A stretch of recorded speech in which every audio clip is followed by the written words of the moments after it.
Hello everyone, back with my David Bowie collection, and this time we were at number 7 and I'm going with Station to Station from 1976, of course, released in January of 76.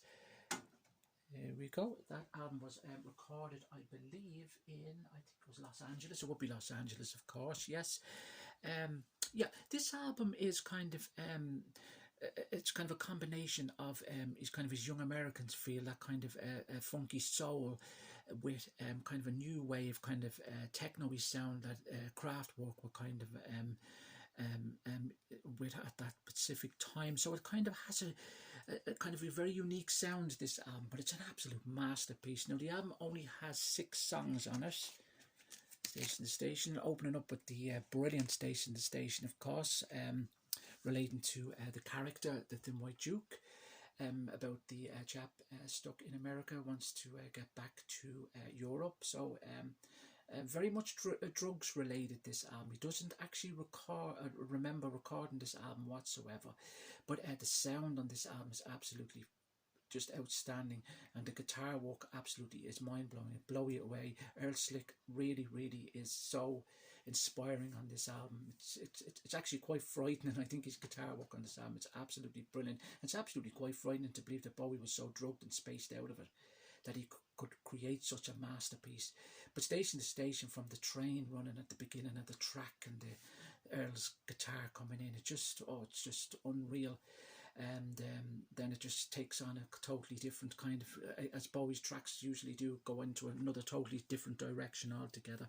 But an absolutely brilliant song, followed by the first single to be released from the album, Golden Years. Beautiful song, just rolls off the tongue. Absolutely fantastic song. Again, great guitar playing on. His voice is absolutely brilliant on this album.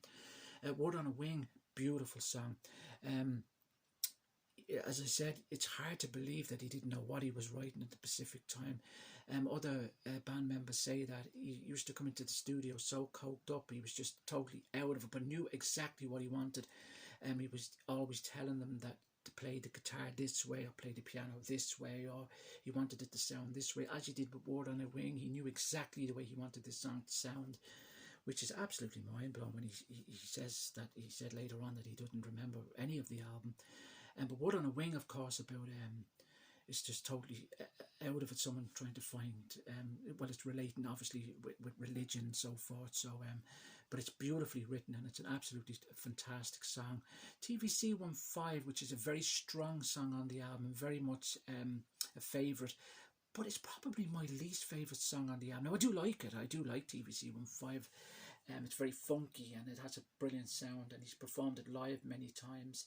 Stay, which is absolutely unreal. The guitar work on that album is absolutely outstanding again, and the beautiful cover of Nina Simone's Wild is the Wind is absolutely just absolutely beautiful and absolutely harmonious piece of music. But again, thinking that he doesn't remember recording it, it's so hard to believe. But it's an album you can listen to very comfortably. Every track on it, even though it's only 6 tracks, they're long. The Station clocking in just at over 10 minutes, and the other tracks, Stay, for instance, Wild is the Wind, they're all over 6 minutes. Well, just on 6 minutes, as well as the other tracks. I think the shortest track is Golden Years. My favourite song I can't pick a favourite song from this album. As I said, there's only one I'm not over mad on, but I do like, is TVC 15. Yeah.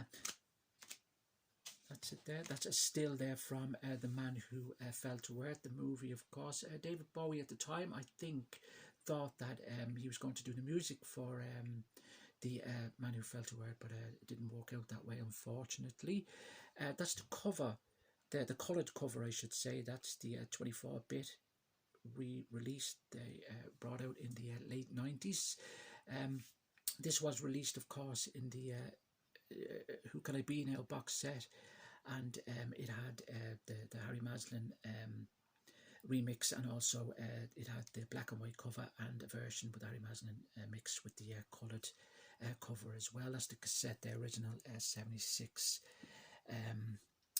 released there. It got a Ryko disc release as well in the in the early 90s, and it had the bonus tracks from the Nassau Coliseum, I believe, Stay and Water on a Wing, 2 live versions there. It didn't appear when any other tracks, any other bonus tracks.